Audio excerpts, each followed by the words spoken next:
here.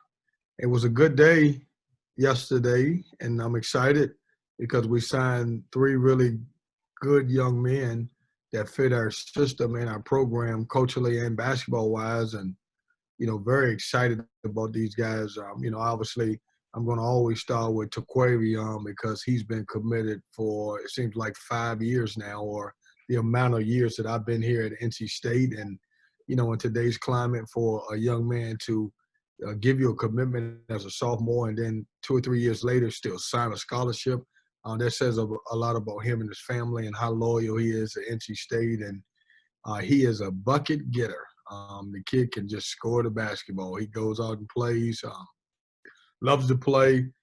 Tremendous player. Is going to be really good for us at his size.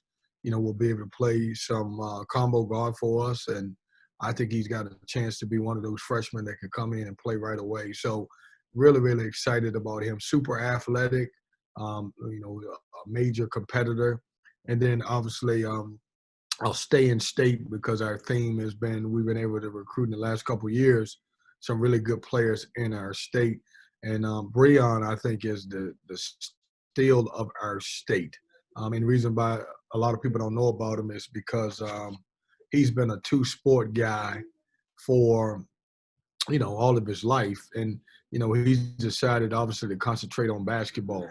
And I think you're going to see a really good basketball player just because he'll have a chance to spend all of his time now, working on his skills. He's also a combo guard who can really shoot the basketball. He's tough with that football background, has a little swagger about him. Very excited for him to join our program. Him and his mom are golden. It meant so much for this young man to be able to come to NC State. When I first offered him as a young kid, sit down with him and his family and his dad, who has since passed away. And I think he respected that part of it. A lot of times people forgot that we offered him a scholarship because we offered it so many years ago. So he's an unbelievable story. That's a great success story. The kid's going to be really good. He's a winner. And then Ernest Ross, for us, and I give a lot of credit to my staff. They did a tremendous job going into the state of Florida and getting a really good combo forward that can play. Very skilled, long, athletic, can defend multiple positions, can step out and shoot it. By most publications, he's a top 60 prospect in the country. So we're excited about him. I think he's going to be really good. The great thing about the guys that we recruited lately is they all are gym rats. One of the things I told my coaches is, I want guys who, number one, are committed to the academics, but also they have to love basketball. And I like it because, certainly it's a lot of kids in the country that like basketball, but I want somebody who line up the way we do, and we love basketball. We love being in the gym. And so I've got a lot of self-starters that's coming into the program, along with the 5 freshmen that we added this year who are very good also. So excited and pumped about the class. I know, we're going to send out a press release sometime today about these guys, but you guys don't need press releases. You've already ran with it and know who they are. And you guys should be recruiters too. You got more cell phone numbers than I got of these kids. So excited about it. So I'll take questions. I know there'll be some questions about our current team, and I'm excited to talk about them. But I wanted to dedicate my opening to the new guys who are coming in because they deserve it. Go ahead, Corey. Hey, Kevin. So wanted to go back to a couple of years ago now at this point. I think it was maybe October of 2 years ago or somewhere around that point, the Virginia game for the football team. You had Cam Hayes, Breon Pass, and Traquavion Smith all on campus at the same time. Then they went to primetime with the Pack the exact same weekend. So you gave them the offer at that point. Did you foresee having all 3 of them at that point, or was that just something where you're like, we've got 3 guys from that team CP3, and that could be, that kind of stockpile there? Well, I think, Corey, the biggest thing is I think all of those guys, when they left out of there, were surprised they had an offer. We talked, the staff and I talked about it, is that when these guys came on campus, we could sit them down and have a chance to offer them a scholarship. And I think that went a long way, not only with the kids, but their family. When you think about Jaquavion, just remember, Corey, most people didn't even have him in the top 100. And so we were able, as a staff, to identify him early on, and we offered him a scholarship. And I think that went a long ways with those guys. And same thing with Cam, and same thing with Breon. We took advantage a couple years ago of trying to recruit younger guys starting in the 9th and 10th grade year, get them to campus. Obviously, that you talk about UVA, that football atmosphere, it's been great. When you have a chance for our guys to go over to our student tailgate, have a chance to, meet our staff and come to practice and hang out with our players at the football game, that goes a long ways. And that's one of the things we wanted to do as a staff, to start recruiting some younger guys. And it's paying off now because of that. And sticking with that kind of theme, staying in the state of North Carolina, you mentioned it before, but you can go back to even Manny Bates and the transformation he's shown, and how much has that kind of helped you with recruiting players inside of the state of North Carolina, because you now have the number 2 player in the state of North Carolina in this class and the number 6 player in this class as well. Yeah, and you know what? As crazy as that sounds, I think we got the number 1 and 2 player in the state of North Carolina. I'm excited because I'm just going according to ours. Sorry. I know. I get it. No, and here's what the deal is. I think it's becoming more popular for guys to come to NC State. When I first came here, I had a theory that in-state guys, if they didn't get an offer at one point from Carolina or Duke, I think they would look at it as a disappointment, and they would go outside of the state and sign with another Power 5 team. That's a little different now. And so, we're starting to recruit our state, and it's acceptable now because of guys like Manny Bates to come to NC State and, obviously have a good career.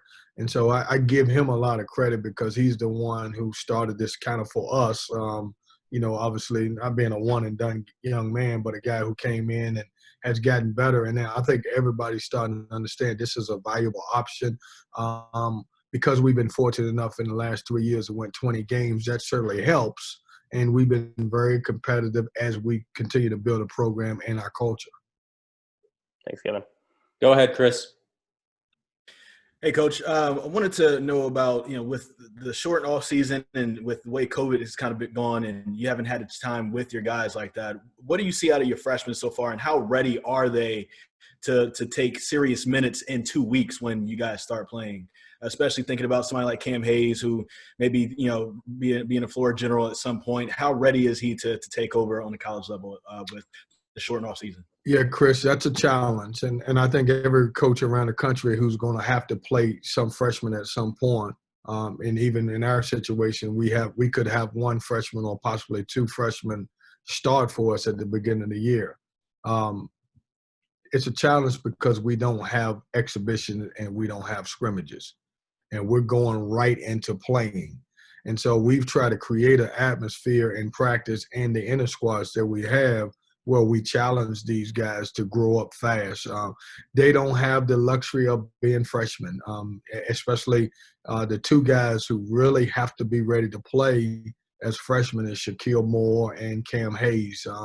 Those guys have to come in and play, and they both are going to play some 1 and 2. But I don't have the ability just for them to have growing pains. And we're going to have to live with some of their mistakes early. And that's a tough part about it. But they both have handled everything that I've thrown at them. We've tried to make it competitive. We try to put them in situations where they may fail in practice so they can be successful in the games. Go ahead, Jared. Kevin, I know a lot of coaches have talked about wanting uniformity across the board, be it through the league or just the NCAA in general, in terms of testing protocols and things like that. I'm curious, and I know this is a bit of an apples to oranges comparison, but would you like to see the same thing in terms of fans at certain sites? Because understandably so, for football, some schools don't allow any. You guys for football allow 7%. That was clearly quite different in South Bend. And you saw what happened this past, I'm assuming you did at least, this past Saturday in a situation like that. And I'm willing to bet that no coach wants to put their guys in the situation of a court storming this year. Jared, you're trying to get me to be a politician, and I refuse to get into it. I don't know. Listen, I get paid to be the coach. It's funny because we're gathering information for our team, and the reason why we're doing that is because I'm trying to let our guys know, because our schedule's been released. If we go to Michigan, how many can their parents come to the game? If we go to certain places, can that happen? It's different. I mean, we're in a pandemic. It's different from state to state. I understand that. Who am I to question how many people come to the game? We're going to play the game whether it's an empty arena or if we got to play in front of 10,000. But that's not my position. Do I wish it was across the board? Probably not, because I don't know what states or how bad some of this stuff is in certain states. So I'm not in position to say that. Thank you, Kevin. Thank you. Go ahead, Schneider. Kevin, piggybacking a little bit on the fans question, looking at the schedule, it looks like you guys are playing that first MTE at Reynolds Coliseum. When you think about NC State basketball games at Reynolds Coliseum, you think about big crowds and a lot of noise. Obviously it'll be strange to play at PNC Arena without them too, but how strange would it be to play in a mostly empty Reynolds Coliseum? Well, Andrew, I hope you listened to everything I'm going to tell you today, because you didn't believe me when I told you Manny Bates had put on some good weight, did you? Now everybody believes that now. That kid's stronger. And I see him on the call. You got to just thank Wes Moore for allowing me to play in Reynolds Coliseum. He's given the blessing for our team to play there. Will we miss it? Absolutely. That atmosphere is great. It's a perfect size arena. It's an arena that has it's special to not only women's basketball but men's basketball because it's a legendary Reynolds Coliseum. Will we miss the crowds? Absolutely. But I love PNC also. We're fortunate enough to have two great arenas, one that holds a little over 5,000 and one that holds close to 22,000. And so I don't want to, as much as I love Reynolds, and I think Reynolds is always a great place, I don't want to obviously talk down on the place that we have called home for men's basketball for so long, which is the PNC. And so I'm going to miss the crowds anywhere, at both venues. But at the end of the day, we're going to have to try to create our own excitement with our own team. Thank you. Go ahead, Mark. Kevin, it obviously doesn't mean much of anything tangibly, but all the preseason picks out yesterday, you guys picked 8th. None of your players were recognized on the first or second team. Did you feel like that was equitable? I feel like that's something that happens a lot. I'm still thinking about the fact how Manny Bates led the ACC in shot blocks, and he wasn't on the all-defensive team. And so, here's the great thing about it, Mark. We had our day off yesterday when all that got released, and I never disturbed the guys on the day off, so I haven't had a chance to say anything to them about being picked 8 or Devin Daniels or DJ Funderburg or Braxton Beverly or Jericho Helms or Thomas Allen, or none of you guys who are, older guys being chosen as preseason. Now, every coach in the country is going to tell you, man, preseason and where they pick you doesn't matter. And it doesn't at the end of the day, because you got to play the games and you're not going to win it before. But I got some guys with some pride that certainly I know it's going to bother them, and we're going to have some conversations about it. Go ahead, Jonas. Coach, I have 2 questions for you. First, I know you guys recently had a scrimmage in Reynolds. I want to ask you about that. Who stood out? Who caught your eye? Who did well? And then my second question is, you said you try to throw a light at Cam and Shaq to kind of make them uncomfortable. What type of situation have you put them in, and how have they responded to those uncomfortable situations? Yeah, I'm trying to make them, they got to run an offense, and I try not to coach them as I'm running offense. I want them to be a bigger voice. Obviously, I want them to take control of their team. And they struggle a lot because, as you guys know, when you're a freshman and you don't think you know as much, you don't talk as much. And so with those situations, I'm trying to get them to take control put everybody in the right places they can be. They're going to have an opportunity to play the toughest position in college basketball, and they just happen to be young guys, which is the point guard position. And so I'm getting those. I'm trying to get those guys to get out of their comfort zone and be more of a leaders on the floor. It's tough when you're a freshman trying to command the huddle of a basketball team or a football team if you're the quarterback. And I'm trying to get those guys to empower them to know that they have the ability to take control and say the right stuff and get people in the right position and even yell at somebody, which freshmen typically don't do. As far as our scrimmage, it was a great scrimmage. I would say our veterans probably played better than our younger guys. That being said, I had some bright spots with our younger guys. I thought Shaquille Moore had a tremendous first half where I think he had 16 points. But because he's young and those guys don't know how to play an entire game now, he ended up with 19 points. When you look back at it, as great as I thought some guys played offensively, I didn't see the same thing on the defensive end. We had too many breakdowns. That's a tough thing. I thought DJ Funderburg was really good. In that particular scrimmage, Devin Daniels was probably the best player, which he should be because obviously it's a guard. It was more of a guard game, that particular game, and he did some good things. But it's tough, Jonas, when you're watching an inter-squad scrimmage because one team's going to do well and the other's not. So as a coach, who you mad at? Are you mad at the team who played well, or are you mad? It's just tough because – and so what I did after that is, as you guys know, after every game, we do good, bad, and ugly. We have a breakdown on film.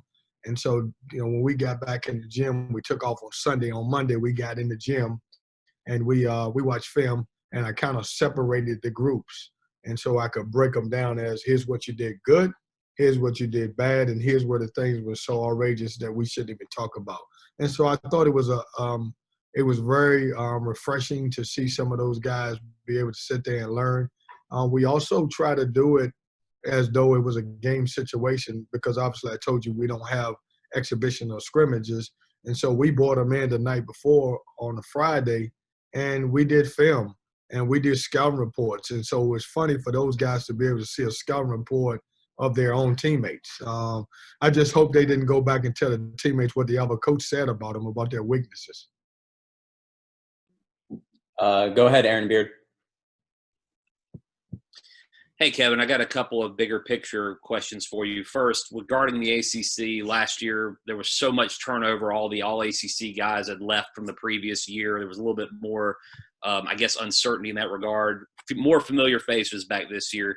Do you have a better handle on what to expect from the ACC as a whole this year in terms of, who's going to be really good, maybe a little bit less guessing on some of this? No, I think it's still the same way. But one thing's consistent is there are great coaches in this league, always, and they're really good players. And we lost some good players, but we also have some really good returning players. And then I think every group has freshmen who are ready to come in and play. AAU has become so big over the years that typically these freshmen come in and they're not freshmen. They've already played so many games. I think it'll be different. You think about the great places, including NC State, but when you go to all the great venues with the home court advantage, how can you get your guys to play when there is no home court advantage? There is no fans. And so I think it will change a little bit how each game is played because let's say for us, we thrive off of getting the steal. We thrive off of making threes. You got to create your own excitement. There is no fan rush because of that. So college basketball in general will be different at away venues than it's been in the past. Well, you got my second question with that, so nice job. Hey, we've been dealing with each other so long. I know what you're going to ask before you ask. All right, the last question for Coach Keatts will come from Andrew Schnittker. Kevin, you talked about trying to get these freshmen settled in off the court and not having a lot of time in terms of scrimmages and whatnot to get ready. How much tougher does that become with what they're facing off the court as well, with everything that's been different so far about their college experience and getting adjusted to college where nothing is really normal for them? I had the great opportunity to speak to a class earlier today, and these are be future leaders. And what I asked them to is, be able to adjust. There's nothing normal about what any of us have went through this year. And there will be nothing normal about what we go through for the rest of the year. And so what I've asked our guys is that you have to be able to adjust on the fly. I think back to our ACC tournament. We just beat Pitt, had a chance to play Duke again. And all of a sudden, in the flash, it was gone. By the time we got back to Raleigh, the whole NCAA tournament was canceled. And so then we come back to school. We get back to school. We think we're going to be in class. Then everything has to be moved to online classes. We're not finished. There are going to be a lot of bumps in the road. We're not like football, where football has 2 or 3 bye weeks.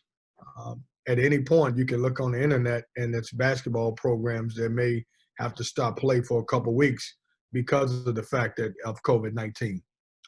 We could miss 5 or 6 games during that time. Most of our teams are scheduled to play 25 to 27 games. We're all lucky and fortunate if we get 13 to 15 games in. We're hopeful. And so I think the biggest thing that we've all had to deal with is change. You guys are doing it with your daily life. I'm doing it at home. My kids are online class. You don't get a chance to see people like you used to. It's tough. I seen Wes Moore for the first time yesterday, and I haven't seen him in a while. He practiced over at our facility about 2 weeks ago, and I didn't have a chance to go down there and talk to him because I didn't want to, put his team in danger, and I didn't want him to put mine in danger.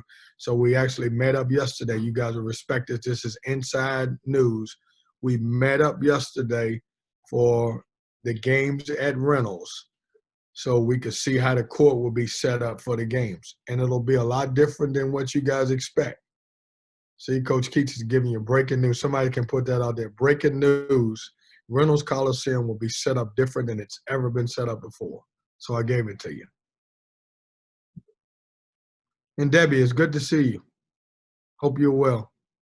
And always good to have former guys on here. Ernie, it's good to have you, even though you turn your screen off for me. And so next, guys, without further introduction, he doesn't make these appearances very often. And I don't know how many guys on here. Let me see. Hold on, Russ. I'm going to tell you. 27 guys are on this call. You guys are very fortunate to have the great Wes Moore address you about his team. Elisa Canane is one of the best players in the country. She could play for us. So with COVID. Forget it. No. Hey, mute your phone. I'm not finished introducing you. Because of the fact that we have things that are unusual this year, we are going to put a petition in that we let, there be co-ed basketball if we need it. And just think about what you think about this, a front court of Manny Bates and Alicia Canane. That would be pretty good. One guy's blocking everything. She scores everything around the basket. She has made Wes Moore one of the best coaches in the country. He'll tell you he was good. He was a good coach up until he recruited that young girl, and I think she's from Greensboro. He should always be in debt to whoever her coach was and helped develop her, because now he is on a national scene because of this young lady. So without further ado, the great Wes Moore. Thank you, guys. Appreciate you. Look at that. Hey. Thanks, man. Go Pack. Thanks, man. Wes, I'm not staying on because if I stay on, Wes, then you got the ability to come back, and I'm not going to do it. Hey, so. Lisa had never played basketball. I got her out of the cafeteria. I just knew she was tall, and I made a player out of her in a little over, a year or so, 2 years. So, hey, listen, Wes, that sounds good. Y'all have a blessed day. Hey, guys, before I leave, everybody, good luck. Take care of your family. Wear your mask. Everybody be safe. Look forward to seeing you guys at some capacity at our games if that's allowed. And if I don't have a chance to see you at our games, I'm sure after the games we'll have plenty of good conversations. So I really appreciate you guys. I don't take it lightly what you do. Thanks for what you do. And I'll say this probably for West too. We really appreciate you guys. We have the best people in the country that cover NC State basketball, and I'm proud to say that. So appreciate you. Thanks a lot, Kevin.